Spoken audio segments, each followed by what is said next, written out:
उनके ना तो प्रत्याशियों की सीट शेयरिंग तय हो पाई है, ना ही उनके मुख्यमंत्री पद का चेहरा कौन होगा ये तय हो पाया है। बिहार के चुनावी रण में रणबांकुरों से ज्यादा जो है रणछोड़ बहादुर उनकी तरफ से दिखाई पड़ रहा है। सीट शेयरिंग छोड़िए ना, सूची एक भी आई है, कोई स्पष्टता नहीं है, कोई क्लैरिटी ऑफ थॉट नहीं है। एक तरफ 3 करोड़ नौकरियों का वादा और दूसरी तरफ सीटों के बंटवारे में खींचतान।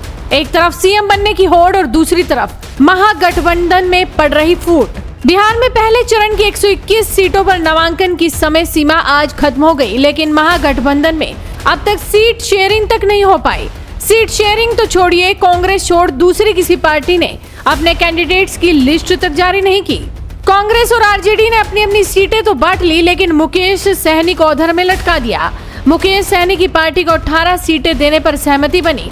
10 सीटें आरजेडी को अपने कोटे से और 8 सीटें कांग्रेस को अपने कोटे से देनी थी, लेकिन दोनों पार्टियों ने मुकेश सहनी को ये नहीं बताया कि उनकी पार्टी को कौन कौन सी सीटें दी जा रही हैं। इसीलिए मुकेश सहनी परेशान होकर उम्मीदवारों की लिस्ट लेकर घूम रहे हैं। उन्हें ये नहीं पता कि किसको कौन सी सीट से टिकट देना है।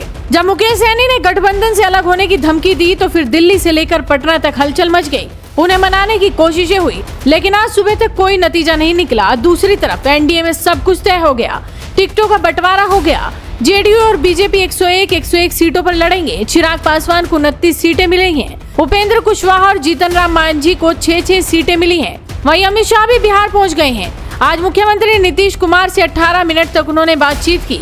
आपसी समन्वय, साझा रैली और बागियों को काबू में करने पर बातचीत हुई। सीएम योगी ने भी कल बिहार के दानापुर सहरसा में 2 रैलियां की, जिसके बाद बिहार का पूरा माहौल ही बदल गया।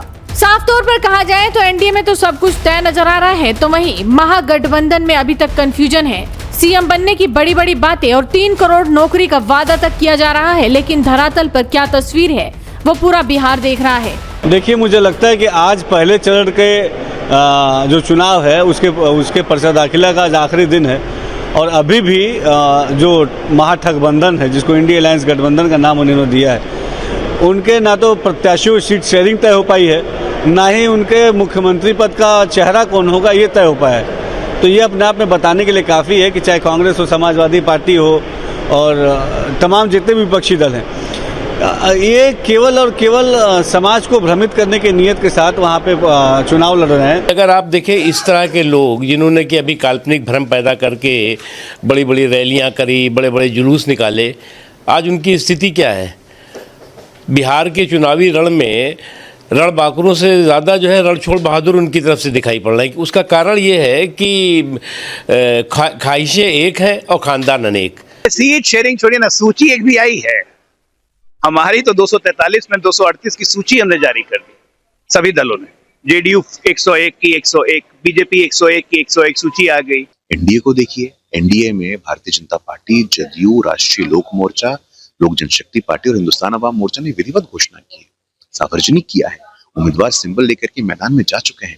और वहीं दूसरी तरफ देखिए, कोई स्पष्टता नहीं है, कोई क्लैरिटी ऑफ थॉट नहीं है, कोई नीति नहीं है, कोई नेतृत्व नहीं है। किसी भी चुनाव में पार्टियों के सामने पहली चुनौती होती है गठबंधन बनाना, उससे बड़ी चुनौती होती है अलायंस पार्टनर को सीटों के लिए मनाना, और तीसरी चुनौती होती है बागी उम्मीदवारों को समझाना।